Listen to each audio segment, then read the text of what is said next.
안녕하세요. 사연을 시작하기에 앞서 구독과 좋아요 부탁드려요. 감사합니다. 사연 시작해 볼게요. 지금 생각해보면 참 많은 일들이 있었어요. 제가 28이었을 때 남편을 만났거든요. 남편은 저보다 4살 많았고 헬스 트레이너였어요. 제가 그 헬스장에 다니면서 알게 됐죠. 연애할 때는 정말 저한테 지극정성이었어요. 매일 운동 끝나고 집까지 데려다 주고 제가 좋아하는 음식도 다 기억해서 사다 주고 그때는 정말 이 사람과 결혼하면 행복할 거라고 생각했어요. 그런데 결혼하고 나니까 완전히 다른 사람이 되더라고요. 연애할 때는 한 번도 보지 못했던 이기적인 모습들이 아무렇지도 않게 나오기 시작했어요. 남편은 어릴 때 부모님이 이혼하셔서 시아버지와 단둘이 살았다고 했어요. 그런데 성인이 되고 나서는 시아버님과도 따로 살았대요. 둘이 성격이 안 맞는다고 하더라고요. 시아버님은 정말 좋으신 분이셨어요. 저한테는 정말 잘해주셨거든요. 오히려 남편이 참 까탈스러웠죠. 우리는 연애 6개월 만에 결혼했는데 그때는 사랑이면 다 될 줄 알았어요. 결혼하고 맞벌이를 시작했는데 4개월쯤 지나니까 남편이 갑자기 일을 그만두더라고요. 왜 그만뒀냐고 물으니까 다른 트레이너들보다 월급도 적고 힘들어서 그만뒀다는 거예요. 당연히 그 트레이너들은 일한 지 오래됐고 남편은 고작 8개월 됐으니 당연한 건데 말이에요. 그래서 일을 구한다고 하더니 2개월이 넘도록 제대로 일자리를 찾지 않더라고요. 거기에 눈치도 없이 제가 퇴근할 때 뭐가 먹고 싶다면서 사오라고 하고 생활비도 빠듯한데 정말 답답했어요. 그래서 제가 회사 동료한테 일자리를 소개받아서 남편한테 출근하라고 했어요. 소개받은 자리니까 제 체면 생각해서라도 잘하라고 했는데 그마저도 한 달도 안 돼서 그만둔 거예요. 그 이유도 어이가 없었어요. 거긴 2인 1조로 일을 하는데 같은 조원이 말이 너무 많아서 피곤하다는 거예요. 남편 때문에 화도 나지만 소개해준 지인한테도 너무 미안하고 제 입장이 난처했어요. 결국 그렇게 남편은 이 일 저 일 미루다 갑자기 배달을 하겠다고 하더라고요. 그건 자기 혼자 하고 시간도 자유롭게 쓸 수 있다면서 해보고 싶다고 오토바이를 사달라고 하는 거예요. 그래서 제가 그건 너무 위험하기도 하고 안정적인 직장에 들어가는 게 좋지 않겠냐고 하자. 그럼 안정적인 직장을 구할 때까지만 배달을 하겠대요. 노는 것보단 나을 것 같아서 중고로 200만 원 오토바이를 사줬어요. 그런데 문제는 그 일이 자유롭다더니 너무 자유로운 모양인지 하루에 고작 4, 5만 원만 벌더라고요. 그래도 직장 구하기 전까지 노는 것보단 나으니까 라는 생각으로 지켜봤어요. 그러다 어느새 결혼한 지 1년이 넘고 아이가 생긴 거예요. 너무 걱정이었어요. 제가 아이를 낳으면 휴직을 해야 하는데 아직도 제대로 된 직장을 못 구하고 있는 남편 때문에요. 그런데 임신 7개월에 남편이 사고가 난 거예요. 신호 위반을 하다가 다행히 크게 다치지는 않았지만 팔꿈치가 찢어져서 꿰맸어요. 그래서 그 팔을 굽힐 수가 없다고 또 한 달 넘게 쉬게 된 거죠. 저는 안 되겠다 싶어서 이 정도 사고 난 걸 감사하게 생각하고 배달은 그만두고 빨리 직장을 구하라고 했어요. 알겠다고 대답은 하는데 일도 제대로 안 구하고 또다시 배달을 하기 시작하더라고요. 막막하고 속이 터졌어요. 그리고 정말 운이 좋아서 이 정도인 거지 또 사고가 날까 늘 불안했죠. 시아버님도 남편이 워낙 고집도 세고 그런 걸 알아서 몇 번 얘기했지만 오히려 싸우기만 하더라고요. 시아버님은 저한테 면목이 없다면서 임신했는데 먹고 싶은 거라도 사 먹으라면서 종종 용돈을 주셨어요. 너무 감사했어요. 시아버님이 한 번은 그러시더라고요. 자기 아들이 이렇게 철이 없어서 며느리가 고생한다면서 정말 미안하다고. 본인도 혼자 아들을 키우느라 제대로 못 가르쳤나 보다고 자책하시더라고요. 그리고 제가 직장 다니면서 집안일까지 다 하는 걸 보시고는 정말 안쓰러워 하셨어요. 명절이나 제 생일 때는 꼭 따로 용돈을 주시면서 우리 며느리 수고 많다고 하시고 가끔 맛있는 거 있음 사서 갖다 주시곤 했어요. 남편은 당연하다는 듯이 받기만 했지만 시아버님은 항상 미안해 하시더라고요. 아들이 제 역할을 못해서 며느리가 고생한다면서. 그런 시아버님을 보면서 저도 마음이 좀 누그러지곤 했어요. 남편 때문에 화가 나도 시아버님만큼은 정말 좋은 분이시구나 싶었거든요. 가끔 시아버님이 남편한테 너 정신 차려라. 며느리도 남의 집 귀한 자식인데 혼자 얼마나 고생하는지 모르냐고 혼내시는 것도 들었어요. 하지만 남편은 오히려 짜증을 내더라고요. 그러다 저는 출산을 했어요. 너무 예쁜 딸이었어요. 물론 남편도 기뻐했어요. 시아버님도 너무 좋아하셨어요. 그렇게 웃을 수 있는 분이신 걸 처음 알았어요. 너무 행복해 보이시더라고요. 남편은 결국 직장을 못 구해서 계속 배달을 했어요. 저는 육아휴직을 썼고 수입이 줄었죠. 결국 남편은 그래도 책임감은 느꼈는지 하루에 10만 원씩은 채워 오더라고요. 그래도 저는 너무 불안했어요. 한번 사고 난 뒤론 이제 오토바이는 안 탔으면 좋겠는데 제 말은 영 듣질 않으니 차라리 돈 적게 벌어도 좋으니 다른 아르바이트를 하라고 해도 고집을 피우더라고요. 그러던 어느 날 또 남편은 사고가 난 거예요. 그런데 이번 사고는 가볍지 않았어요. 그날 아침부터 비가 많이 내렸어요. 저는 남편한테 오늘은 비가 이렇게 많이 오는데 나가지 말라고 위험하다고 말렸어요. 하지만 남편은 비 오는 날이 더 돈 벌기 쉽다면서 결국 나간 거예요. 오후에 전화가 왔어요.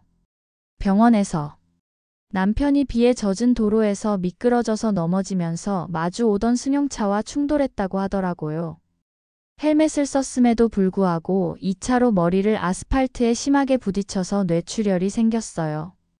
119가 와서 응급실로 실려갔고 의사 선생님은 뇌출혈이 있다고 하더라고요. 수술을 해봐야겠다고 했어요. 그 순간 제가 아침에 한 말이 생각나면서 너무 후회가 됐어요. 제가 더 강하게 말렸어야 했는데 수술은 6시간이나 걸렸어요. 저와 시아버님은 수술실 앞에서 기다렸어요. 시아버님도 계속 자책하시더라고요. 자기가 더 강하게 말렸어야 했다면서. 저도 마찬가지였어요. 제가 더 단호하게 했어야 했는데 수술은 성공적이었다고 했어요. 하지만 의식을 되찾을지는 지켜봐야 한다고 했어요.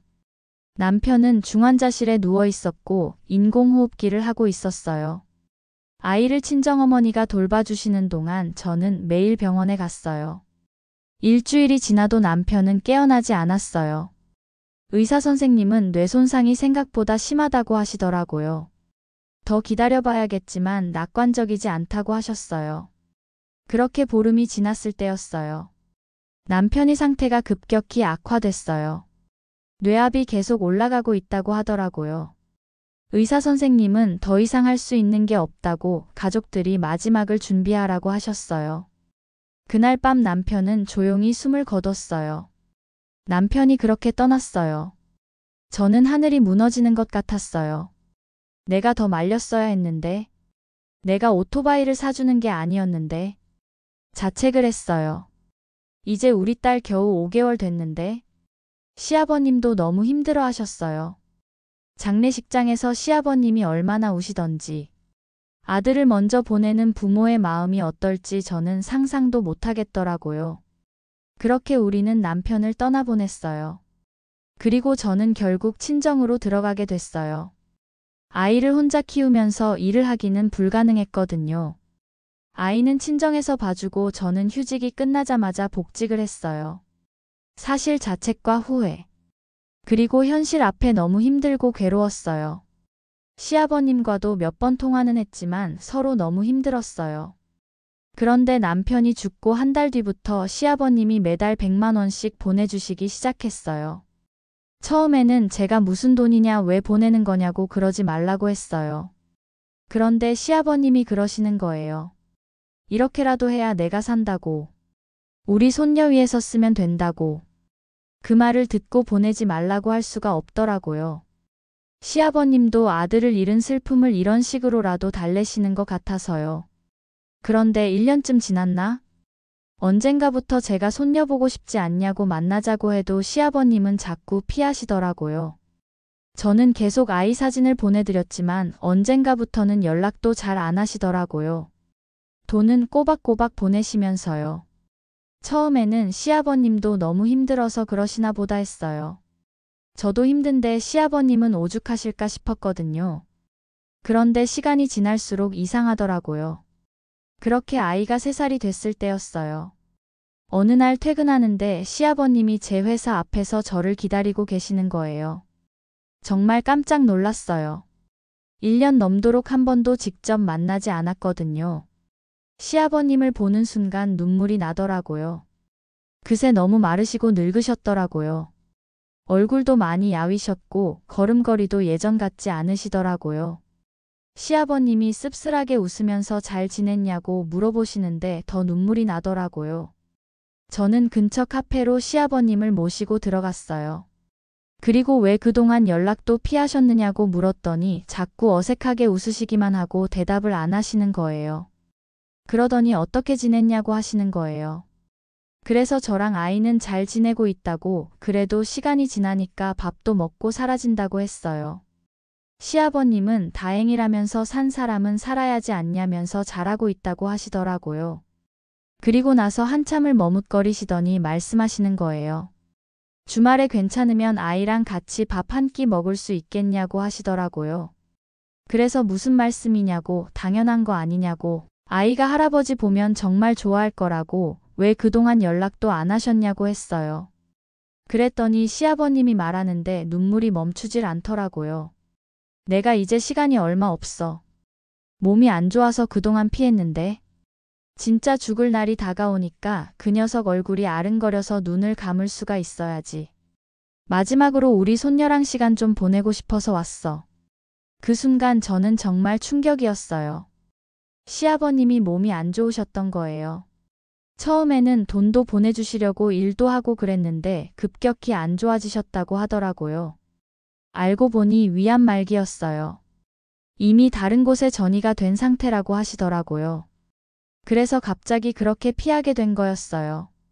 저한테 또 짐이 되실까봐. 시아버님이 그러시더라고요. 그동안 우리 아들 때문에 내가 고생 많이 한 거 다 알고 있어. 또 자식 놓고 먼저 가버렸으니. 내가 너한테 무슨 면목이 있겠니? 그런데 나까지 짐이 될까봐. 두려웠어. 저는 시아버님한테 그래도 가족인데 너무하시다고 하면서 한참을 울었어요. 혼자 외롭게 그 고통을 견디고 계셨던 거예요. 그리고 그 주말에 아이와 만났어요. 아이는 오랜만에 보는 할아버지가 신기했나 봐요. 시아버님은 눈을 떼지 못하시더라고요. 그 모습을 보니까 제 마음도 너무 아팠어요. 왜 진작 말씀 안 하셨을까? 이렇게 고생하시면서. 그날부터 저는 주말마다 계속 아이를 데리고 만났어요. 평일에도 일찍 끝나면 같이 식사도 하자고 하고. 시아버님은 점점 야위시면서도 아이와 함께하는 시간을 너무 소중해 하시더라고요. 시아버님은 항암 치료를 받고 계셨지만 이미 많이 진행된 상태라 큰 효과는 없다고 하시더라고요. 그래도 조금이라도 더 시간을 벌기 위해서 치료받으신다고 하셨어요. 어느 날 시아버님이 저한테 말씀하시더라고요. 자기가 죽으면 집이랑 보험금 정도는 나올 거라고요. 손녀 위해서 써달라고요. 저는 그런 얘기 하지 마시라고, 치료 열심히 받으시라고 했어요. 하지만 시아버님은 현실을 받아들이고 계셨어요. 그리고 시아버님은 점점 약해지셨지만 아이와의 시간만큼은 정말 소중히 여기셨어요. 아이 장난감도 사주시고 같이 공원에도 가고. 비록 짧은 시간이었지만 정말 좋은 추억들을 만들어주셨어요. 그렇게 2달 정도 지났을 즈음 병원에 입원하셨어요. 저는 매일 아이를 데리고 병문안을 갔어요. 시아버님은 의식이 있을 때면 아이 손을 꼭 잡고 계시더라고요. 그리고 사흘 후 시아버님은 조용히 돌아가셨어요. 장례식장에서 저는 또 한 번 무너졌어요. 이제는 남편을 같이 추억할 시아버님마저도 제 옆에 안 계시다고 생각하니 모든 게 믿어지지 않더라고요. 시아버님은 말씀하신 대로 사시던 집과 보험금을 남겨주셨어요. 그 모든 걸 정리하면서 시아버님이 얼마나 외로우셨을까, 얼마나 힘드셨을까. 그런 생각이 들더라고요. 끝을 알고 혼자 외롭게 지내셨다는 게 마음이 아팠어요. 지금도 가끔 남편과 시아버님 생각이 나요. 남편을 잃고 시아버님까지 잃었지만 그래도 딸이 있어서 버틸 수 있어요. 때로는 원망스럽기도 해요. 왜 이렇게 힘든 일들만 연달아 일어났을까 하는 생각이 들어서요. 이제 딸과 둘이서라도 열심히 살아갈 거예요. 남편과 시아버님이 하늘에서 지켜보시는 만큼 부끄럽지 않게, 그리고 딸에게 자랑스러운 엄마가 될 수 있도록 최선을 다할 거예요. 그것이 남편과 시아버님에 대한 제 마지막 도리라고 생각해요. 하늘에서는 남편도 시아버님과 더는 싸우지 않고 편하게 지냈으면 좋겠네요. 제 긴 이야기를 끝까지 들어주셔서 감사합니다. 구독과 좋아요, 알림 설정까지 잊지 마세요.